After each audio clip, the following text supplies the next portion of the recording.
देवेंद्र मोहन शर्मा अपने परिवार में अकेले ऐसे शख्स हैं जो जिंदा बचे हैं। इनका भरा पूरा परिवार था, लेकिन सिर्फ 2 महीने से भी कम समय के भीतर इनके परिवार में 3 कत्ल हो गए। इन्होंने अपनी पत्नी और 2 बेटियों को खो दिया। सबसे पहले इनकी छोटी बेटी चल बसी। उसके 1 महीने बाद इन्होंने अपनी पत्नी को खो दिया और इसके बाद अगले 20 दिन में इनकी बड़ी बेटी भी इस दुनिया से चल बसी। लेकिन ये कोई सामान्य मौत नहीं थी, इसके पीछे थी पुनर्जन्म से जुड़ी कहानी।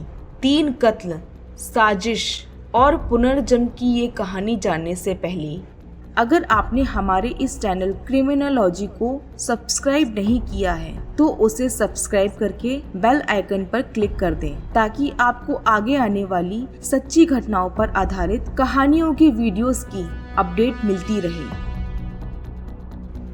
देवेंद्र मोहन शर्मा एक दवा कारोबारी हैं। इनके घर में पत्नी अनीता के अलावा छोटी बेटी प्रियंका भी रहती थी।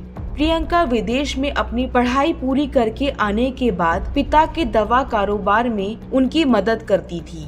इनकी बड़ी बेटी दिव्या की ग्रेटर कैलाश में रहने वाले वरुण अरोरा से शादी हो चुकी थी। इस शादी से वरुण और दिव्या के 2 जुड़वा बच्चे भी हैं, एक बेटा और एक बेटी। 1 फरवरी 2021 की सुबह प्रियंका अपने पिता देवेंद्र मोहन शर्मा को बताती है कि उसके पैरों में बहुत ज्यादा दर्द हो रहा है, इसलिए वो आज उनके साथ ऑफिस नहीं जा पाएगी। देवेंद्र भी उसे आराम करने का बोलकर काम पर चले जाते हैं।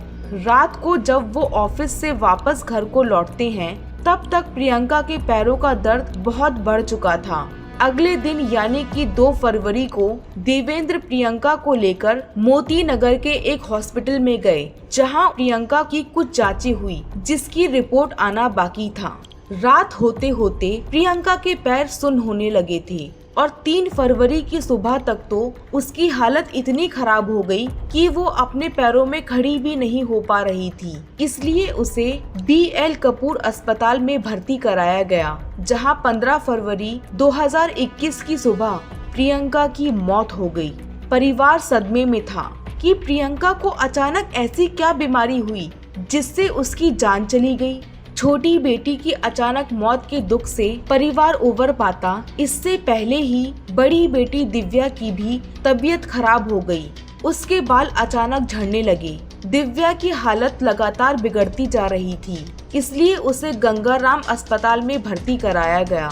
इधर दिव्या ICU में जिंदगी और मौत से जूझ रही थी और उधर उसकी मां अनीता की भी तबीयत खराब हो गई। फिर 4 मार्च को उन्हें भी अस्पताल में भर्ती कराना पड़ा। इनके घर में काम करने वाली महिला भी इसी तरह से अचानक बीमार हो गई। देवेंद्र मोहन शर्मा की सेहत भी लगातार बिगड़ रही थी। उनके बाल भी अचानक से झड़ने लगे थे, लेकिन हालत इतनी ज्यादा खराब नहीं थी जितनी उनकी पत्नी और बेटी की थी, इसलिए वो उनका ध्यान रख रहे थे। इसके बावजूद इलाज के दौरान 21 मार्च को उनकी पत्नी अनीता की भी मौत हो गई। अब तक देवेंद्र ने अपनी छोटी बेटी प्रियंका और पत्नी अनीता को खो दिया था। उनकी बड़ी बेटी दिव्या कोमा में जा चुकी थी और उसका भी बच पाना मुश्किल लग रहा था। जांचों से कुछ भी पता नहीं चल पा रहा था कि आखिर बीमारी क्या है। फिर देवेंद्र मोहन शर्मा के एक परिचित डॉक्टर की सलाह पर टॉक्सिक टेस्ट करवाया गया। ये जांच शरीर में मौजूद जहर और जहरीले केमिकल की उपस्थिति का पता करने के लिए की जाती है। जांच रिपोर्ट में इन सबके शरीर में थैलियम के होने का खुलासा हुआ। थैलियम एक ऐसा धीमा जहर है जो धीरे धीरे जिंदगी को खत्म कर देता है। थैलियम के शरीर में पहुंचने के कुछ घंटों के भीतर ही मांसपेशियों में दर्द और सुन्न होने जैसे लक्षण महसूस होते हैं। कुछ दिनों के अंदर बाल झड़ना शुरू हो जाते हैं। धीरे धीरे मांसपेशियां बेकार होने लगती हैं, याददाश्त चली जाती है और आखिर में इंसान खत्म हो जाता है। जांच रिपोर्ट में थैलियम की पुष्टि होते ही वीरेंद्र मोहन शर्मा को कुछ याद आया और उन्होंने 23 मार्च को पुलिस को अपने दामाद वरुण अरोरा की शिकायत कर दी। पुलिस ने उससे पूछताछ की, लेकिन वरुण ने कुछ भी नहीं बताया। उस रात पुलिस ने उसे घर जाने दिया। रात में वरुण ने अपने घर में रखे थैलियम की थोड़ी सी मात्रा खुद भी ले ली, जिससे कि पुलिस उस पर शक न करे। 24 मार्च की सुबह उसने अपने घर पर लैब वाले को बुलाकर अपना टेस्ट भी करा लिया था। लेकिन जब अगले दिन पुलिस ने अपने तरीके से इससे पूछताछ की तो उसने सब कुछ उगल दिया।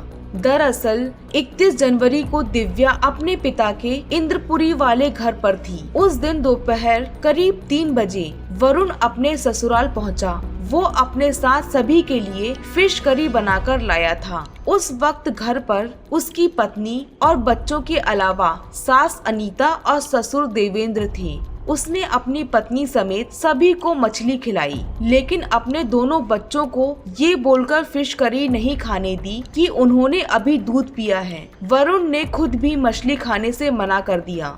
प्रियंका उस दिन अपने दोस्त के साथ लंच के लिए बाहर गई थी, इसलिए वरुण अपनी साली प्रियंका के आने का इंतजार करता रहा। जब शाम को वो वापस आई तो 6 बजे के करीब उसने प्रियंका को भी फिश करी खिलाई। जब प्रियंका ने वरुण से भी साथ में खाने को कहा तो उसने जबड़े में दर्द होने का बहाना बना दिया। वरुण जो फिश करी बनाकर लाया था उसमें थैलियम मिला हुआ था। उसने अपनी साजिश के अनुसार सभी को फिश करी खिलाई और अपने घर वापस लौट आया, जिसके बाद प्रियंका और अनीता की जान चली गई और दिव्या कोमे में थी।